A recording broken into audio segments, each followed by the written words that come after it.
बहुत बहुत धन्यवाद विनोद भाई जी का। और सबसे पहले हम अपनी कथावाचक बहन जी का वंदन करते हैं, अभिनंदन करते हैं और उनका साथ दे रहे हैं हमारे कुछ भाई छोटे बैठे हुए हैं, उनका भी बहुत बहुत अभिनंदन और बहुत बहुत स्वागत। और सभी को मेरा नमस्कार और प्रणाम। और बहन जी को एक बार बहुत ही हृदय से धन्यवाद करते हैं कि वो इतनी सुंदर वाणी से हम सभी को कथा सुना रही हैं। हमें भी ये सौभाग्य मिला आप लोगों के बीच आके कि हम इस कथा को सुन सके, भले ही कुछ क्षणों के लिए, लेकिन हमने कथा सुनी।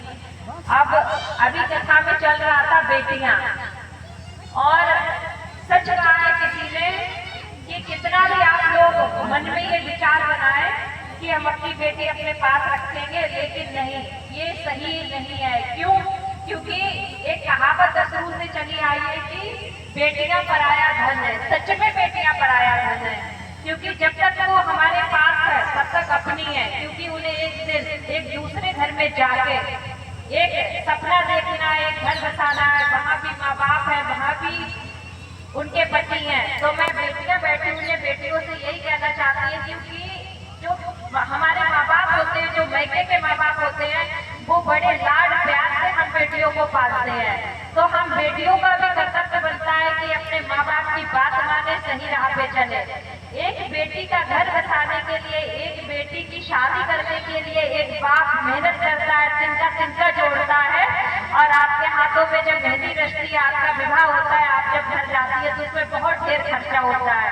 और एक पिता का उसमें बहुत योगदान होता है, क्योंकि वो अपनी, अगर उसके 4 बेटियां भी हैं तब भी तो अपनी बेटियों के लिए बराबरी खर्चा करता है। तो हम बेटियों का कर्तव्य है कि जब तक हम अपने मैके में रहें तब तक अपने माँ बाप का नाम रोशन करें, उनकी बात माने और उनके बताए हुए रास्ते पर चले। और जब तक आप मैके में रहे तो अपने पिता, अपने भाई और अपने माता की सेवा करें। क्यों करें? क्योंकि आपकी माता ने आपको जन्म दिया, आपका पालन पोषण किया और आपको सही रास्ता दिखाया। और यही नहीं कि जब तक आप अपने मैके में रहिए तब तक रहिए, जब आप पराए घर में जाए तो उस पराए घर को आप अपना घर बनाए, सुरक्षित सुंदर बनाए। क्यों बनाए? क्योंकि उस घर में जो माँ है, एक माँ आप छोड़ के आई हो, दूसरी माँ को आपको गले से लगाना है, अपनाना है। क्योंकि अगर आप उस माँ को अपनाएंगी, गले से लगाएंगी, तो निश्चित ही देखिएगा वो माँ आपकी मैके वाली माँ बन जाएगी। और उस घर में जो आपके देवर है उन्हें अपना भाई समझिए, वही प्यार मोहब्बत दीजिए जो आप अपने मैके में अपने भाई को देते आइए। तो देखिए वो घर भी आपका सुरक्षित सुंदर बन जाएगा। यहाँ पे हमारी बहनें बैठी हुई हैं, बेटियां बैठी हुई हैं, आप ऐसा करोगी? बताइए, ससुराल जाकर उस घर को भी अपना बनाओगी?